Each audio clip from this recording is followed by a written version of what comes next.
j'espère que tu vas bien. Je suis extrêmement contente de te retrouver aujourd'hui dans cette nouvelle vidéo. Et si tu me suis très souvent, au mois de mars, j'ai décidé de faire un mois blanc. Alors, ce n'est pas un mois blanc pour faire attention à notre budget familial ou autre, pas du tout. Et ce n'est pas non plus pour épargner. C'est que tout simplement, par rapport à plusieurs groupes sur Facebook, mais également par rapport à des demandes, on m'a demandé de limiter vraiment un budget course pour un mois entier, en sachant que le budget 80 euros, de base, c'est pour une personne. Sauf que là, ici pour le mois de mars, je vais vraiment compter moi et notre fille. Pourquoi est-ce que je ne vais pas compter mon mari? Parce que si maintenant tu n'as pas suivi les précédentes vidéos, depuis le 1er janvier, mon mari a changé totalement son alimentation. Ce qui veut dire que lui, ça va être de la viande blanche, ça va être des œufs, ça va être des pâtes en tout genre, des pâtes complètes, aux légumes ou autres, tout ce qui va être légumes verts. Donc lui, il se maintient vraiment à une toute autre alimentation à comparer à moi ainsi qu'à notre fille. Donc pour le mois de mars, je suis partie sur 80 euros. Vraiment, dans les 80 euros, ça va toucher tout ce qui est alimentaire. Voilà, que ce soit les goûters, que ce soit pour le repas du midi, que ce soit pour le gros repas du soir. Parce que ça, je le répète quand même assez souvent, c'est que nous ici, en tout cas pour nous en Belgique, et surtout moi au sein de la famille, c'est que j'ai été éduquée à dire vraiment que le repas du soir, c'était le plus gros repas, ce qui veut dire le repas chaud. Pour le temps de midi, étant donné que nous étions à la cantine, eh bien, on avait soit des tartines, des sandwichs, ou alors on avait de la soupe ou des restes, tout simplement dans des thermos. Et alors, moi, ma maman étant toute seule sur les temps de midi à la maison, elle, c'était la même chose, c'était son petit café, une petite tartine. Mon papa, c'était ses tartines ou des sandwichs sur le temps de midi. Et pour mon frère, c'était exactement la même chose. Donc, il est vrai que le budget n'est pas impacté de fou malade, comme on dit. Pourquoi? Parce qu'on n'a pas plusieurs repas avec de la viande, avec des légumes, des pommes de terre ou des pâtes chaque jour. Pas du tout. Donc ici, les 80 euros, ils vont vraiment nous servir pour tout ce qui va être les goûters, les desserts. On aura également les repas du midi, donc il y aura du pain, il y aura de la charcuterie, il y aura du fromage en fonction de ma fille, parce que comme je l'ai dit, elle recommence à être difficile. Ou alors la plupart du temps, elle va me demander des pâtes bolo, des restes ou autres. Voilà, donc je ferai vraiment en fonction de elle pour ces temps de midi. Et alors pour moi, il faut savoir une chose, c'est que je suis très difficile pour m'alimenter. Pas pour manger, mais pour m'alimenter. Alors c'est vrai, qu'en me voyant comme ça, on pourrait dire, Letty, tu racontes n'importe quoi. Non, mais en fait, c'est vrai que moi, du style, aujourd'hui, je crois qu'il est bientôt 13 heures, je n'ai pas encore mangé. Si je ne ressens pas le besoin de m'alimenter, je ne vais pas m'alimenter par, comment je pourrais dire, ne pas me forcer. Voilà, c'est ça que je veux dire. Maintenant, je sais que je devrais. Il y a un moment donné où, oui, j'essaie quand même de m'alimenter, de manger salé le matin pour tenir la journée, mais là, je n'y arrive plus du tout. Pourquoi? Parce que je viens de passer une très grosse crise de boulimie et donc là, la nourriture ne passe plus.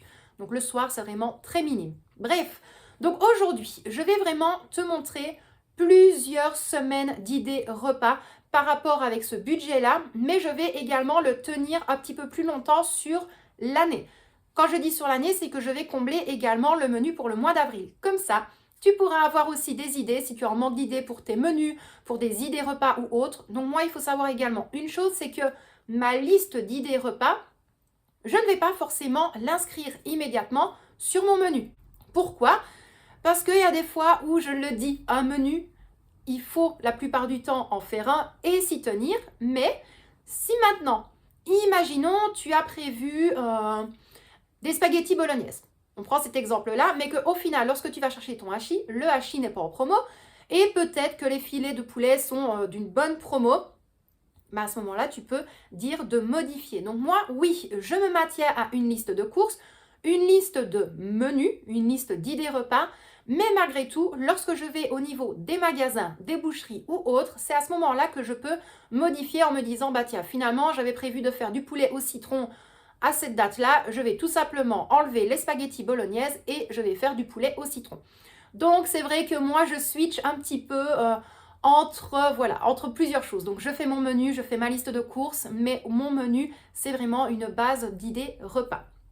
Maintenant, on m'en a souvent reparlé parce que c'est vrai que je ne les ai plus du tout montrés en vidéo. Je m'aide principalement de mes livres de cuisine. Alors, vous le savez que j'ai une armoire qui déborde de livres, de recettes en tout genre, mais tout simplement parce que j'adore ça. Moi, mon moment lecture du soir, c'est de prendre mes livres de cuisine et de checker un petit peu. Je fais des fois des petits mix. Mais c'est vrai que les incontournables, et il y a mes post-it à l'intérieur, c'est vraiment tout ceci. Alors, ça fait extrêmement longtemps, donc je vais vite en parler. S'il faut, j'en parlerai lors d'un prochain live. Donc là, ici, c'est les meilleures recettes inratables mini-budget maxi plaisir. Alors, le petit défaut, celui-ci, ça passe encore. Il est vraiment très très bien. Le petit défaut, c'est les simplissimes. Pourquoi? Parce qu'au niveau des simplissimes, donc je vais prendre ces deux-là. Ils sont vraiment géniaux, mais beaucoup de recettes sont répétitives. Donc là, ici, on a le simplissime sans recette spéciale petit budget. Du style, dedans, tu as une... Comment ça s'appelle? Poivron, aubergine, machin. Une ratatouille. Une ratatouille, et ben tu vas voir que la ratatouille, au final, on se dit souvent, ouais, mais c'est quelque chose qui revient quand même un petit peu cher. Et bien là, pas du tout. Franchement, ça, bien évidemment, ça a varié et à remplacer certains ingrédients par rapport à ton alimentation et le nombre de personnes qui vont devoir manger, mais sinon, c'est juste tip top. Ensuite, on a le simplissime, les plats à 1 € les plus faciles du monde. Donc celui-ci et l'autre, ils se complètent, mais beaucoup de recettes se retrouvent dans un seul livre. Donc c'est pour ça qu'il y a 3 ans, je crois en arrière, j'avais bien dit en vidéo de faire attention et de checker un petit peu parce que acheter ces 2 livres-là, c'est pas du tout nécessaire. Un ou l'autre, oui, mais les deux, pas du tout.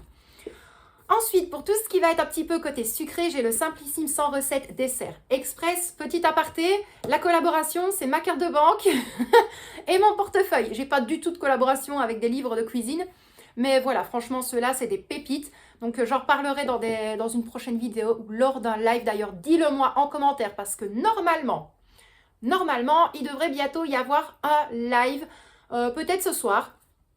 Voilà, donc si tu as envie voilà, que je parle un petit peu plus de ces livres-là, bah, dis-moi tout en commentaire, dis-moi si tu seras là et on essaiera de faire au mieux. Et alors, le dernier, c'est les recettes inratables mini-budget. Là, c'est de Larousse et c'est celui-ci. Alors, celui-là, franchement, il est pépite. D'ailleurs, je me suis encore arrêtée, j'ai mis mon feutre, il y a des post-it dans tous les coins. C'est vraiment des recettes que j'adore, vraiment hyper faciles, qui ne demandent pas énormément d'ingrédients. Donc, voilà par rapport à ça. Ensuite, et après, on fera directement le point au niveau du menu. Donc, je ne vais pas te montrer quand j'écris les menus ou autres. Je vais juste te montrer comment est-ce que moi, je fonctionne. Tout ce qui me sert pour élaborer une liste d'idées repas. Mais moi, je t'en avais déjà parlé dans une précédente vidéo. C'était l'élaboration des menus, je pense.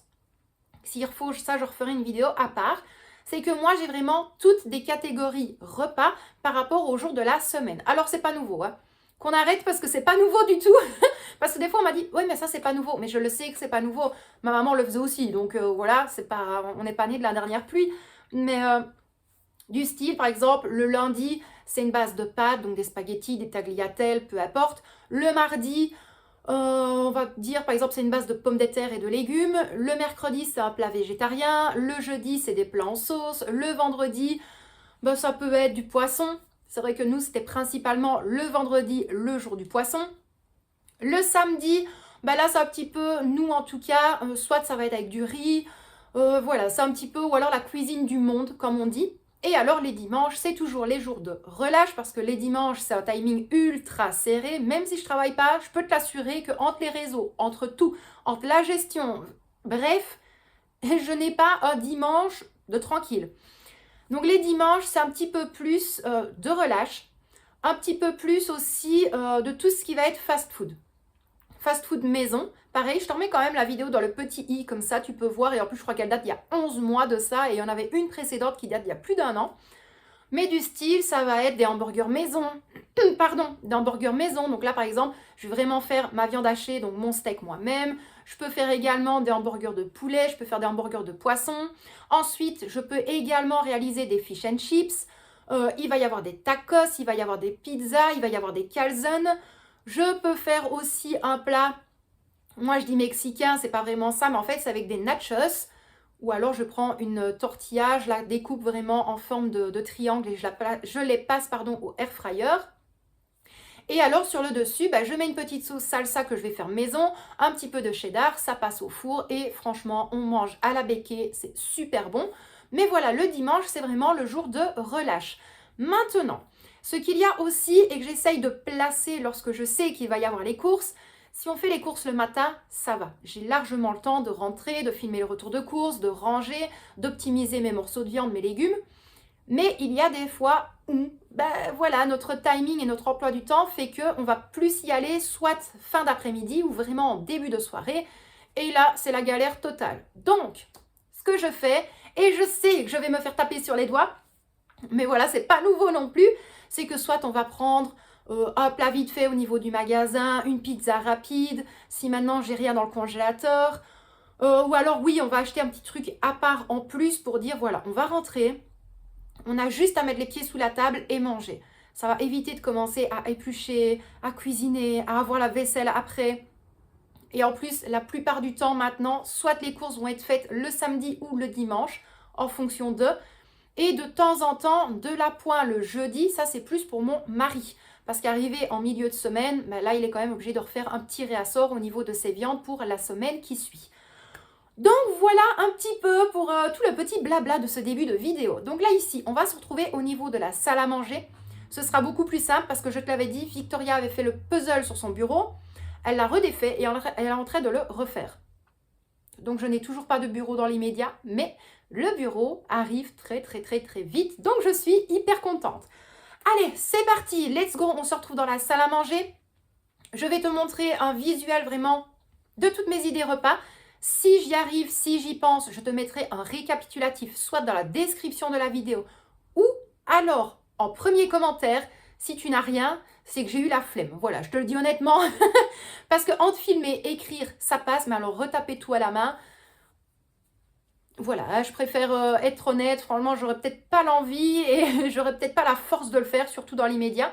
Mais donc ici, on va se tourner immédiatement face à mon fichier, à mon support. Je vais vraiment tout énumérer. Ce sera plus simple parce que je le dis souvent, il y a des fois où je vais avoir une belle écriture, des fois je vais avoir une écriture patte de mouche, une écriture qui ressemble à rien. Donc je te dirai tout de vive voix. Bref, c'est parti, let's go. Je te donne immédiatement tous mes idées repas, mes idées de menus en général et je vais te montrer également comment est-ce que je fais pour trouver l'inspiration au niveau des menus pour éviter d'oublier certains repas que l'on a fait peut-être 4 ou 5 mois en arrière. Bon, voilà, je vais essayer de t'expliquer au mieux. Donc moi, lorsque vraiment je veux établir des idées repas pour plusieurs semaines, j'utilise toujours mes anciens carnets. Donc dedans, il y a tout. Il y a la gestion budgétaire, il y a mes idées repas, il y a vraiment tout. Et celui-ci, je l'ai depuis des années. Ensuite, pour un petit peu me donner des idées au niveau des sauces et surtout au niveau des marinades, je reprends toujours mon fichier marinade de poulet. Donc ça, c'était vraiment une base. Pardon. Ça, c'est vraiment une base. Mais je n'ai pas que cela. J'en ai quand même énormément. Toutes celles qui ont été testées et approuvées au niveau de la famille. Donc ça, je l'utilise toujours. Et alors, j'ai tout vidé au niveau de ma farde. Et encore, j'en ai encore plein. C'est tous les différents menus que j'ai réalisés en fait. Voilà, des menus de la semaine. Il y a des menus même des fois au mois. Il y a mes listings de repas. Enfin voilà, il y a vraiment de tout. Donc je reprends absolument toute ma farde. Donc là, c'est comme je t'ai dit, ici, c'est une partie. Voilà, tout ça, c'est une partie de menu. Donc à chaque fois que je note un menu, je le garde. Et il y a des fois où je vais switcher, je vais faire des petits mélanges, voilà. Et il faut savoir que des fichiers comme ça, des différents, j'en ai à peu près une centaine. Donc voilà, celui-ci, c'était vraiment pour un mois complet. Mais là, dans l'immédiat, on va vraiment s'occuper de ceci. Alors, je vais te zoomer un tout petit peu parce que tu verras quand même beaucoup mieux. Donc là, cette fois-ci, pour le mois blanc en général, mais surtout, même si toi, tu veux des idées, j'ai vraiment fait par plusieurs petites catégories. Donc, je suis partie sur la catégorie fast-food, viande hachée, cuisine du monde, poulet et légumes. Alors, précision, oui, forcément, il y a certaines choses où c'est des accompagnements. Moi, je te donne une idée et après, tu fais en fonction de tes besoins et en fonction de ton alimentation. Moi, je préfère avoir une base par rapport à certaines viandes, par rapport à certains légumes et me dire, bah tiens, je vais peut-être l'accompagner avec du riz, avec des pommes de terre, voilà. Tu switches, tu fais tes petits mélanges comme toi, tu en as envie. Donc, au niveau des fast-food, donc là, ici, j'ai mis une partie, à chaque fois, j'en ai mis 10, mais si maintenant, tu veux vraiment absolument avoir tout mon listing, dis-le moi directement en commentaire. Comme ça, je sais et je vais tout prévoir alors sur un fichier PDF et je vous les enverrai gratuitement. Bien évidemment, c'est logique. Donc, au niveau de la catégorie fast-food, nous avons les croque-monsieur, des burgers, des pizzas, tacos, pain farci, fish and chips, mac and cheese, des crêpes salées, routiers ou mitraillettes et des œufs à la russe. Quand je mets burger, c'est comme je l'ai dit, des burgers basiques, des burgers de poisson, des burgers de poulet, voilà.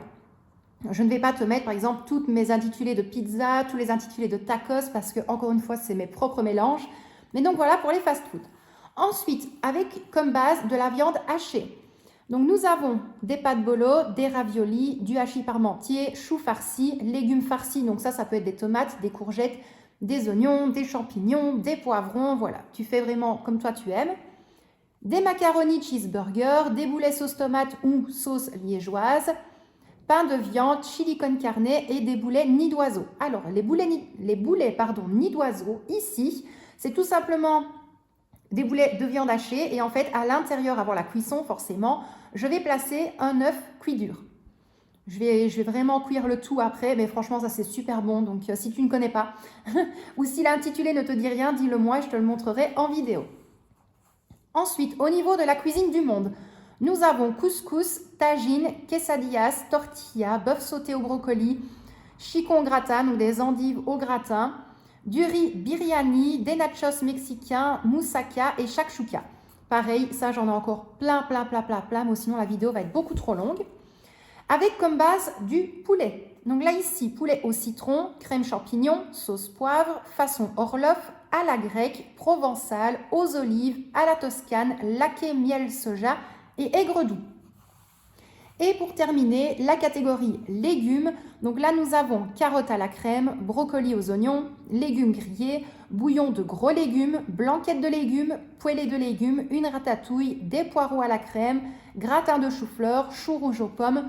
Et encore une fois, il y en a plein d'autres. Donc là, ici, ce fichier-là va vraiment me servir en déant le mois blanc. Comme je te l'ai dit, ça c'est une base pour toi pour te montrer en vidéo. Mais j'ai encore des pages et des pages avec pas mal d'idées. J'ai tous des différents, des plats de pâtes, enfin, voilà, tout. Et alors, j'ai bien évidemment tout un support où j'ai noté tous les gâteaux, toutes les pâtisseries, les desserts, voilà, tout. Donc moi, je vais vraiment m'aider de tous mes différents fichiers pour me dire, voilà, je vais avoir 80 € de budget. Je vais pouvoir checker un petit peu ce qui peut rentrer dans le budget, ce que je peux faire un petit peu à la débrouille également, en sachant que ça ne va pas être des quantités astronomiques non plus. Mais donc voilà, tu n'hésites pas, tu peux maintenant faire une capture d'écran. Si tu arrives à me le relire, tant mieux. Franchement, j'aimerais bien que tu arrives à me relire, mais c'est peut-être pas gagné d'avance. Donc je vais le mettre pour que tu puisses tout voir.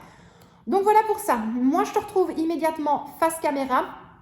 Le menu, de toute façon, je pense que je vais attendre qu'on soit vraiment au mois de mars. Je ne vais pas te le donner maintenant dans l'immédiat. Je pense que c'est beaucoup plus simple. Je vais un petit peu checker le tout et de toute façon, on se tient informé. Donc, moi, je te dis à tout de suite pour clôturer cette vidéo.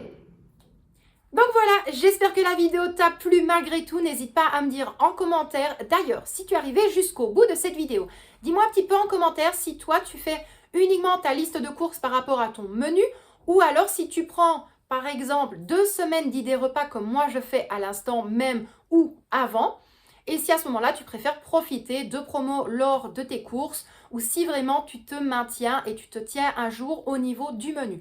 Moi je t'avoue que faire un menu sur une semaine, ça ne va plus. Voilà, c'est pas quelque chose qui m'intéresse. J'ai essayé, mais je préfère revenir aux bonnes vieilles habitudes, ce qui veut dire partir sur 2 semaines ou avoir un listing complet de repas, toujours par catégorie. Et à ce moment-là, je fais en fonction de tout ce qu'il y a lors de mes courses. Donc moi, en tout cas, je te dis un immense merci à toi d'avoir regardé cette vidéo. J'espère qu'elle t'a plu. Je t'envoie des tonnes de bisous. N'oublie pas, tu prends bien soin de toi. Et puis quant à moi, je te dis à très vite dans une prochaine vidéo. Bisous!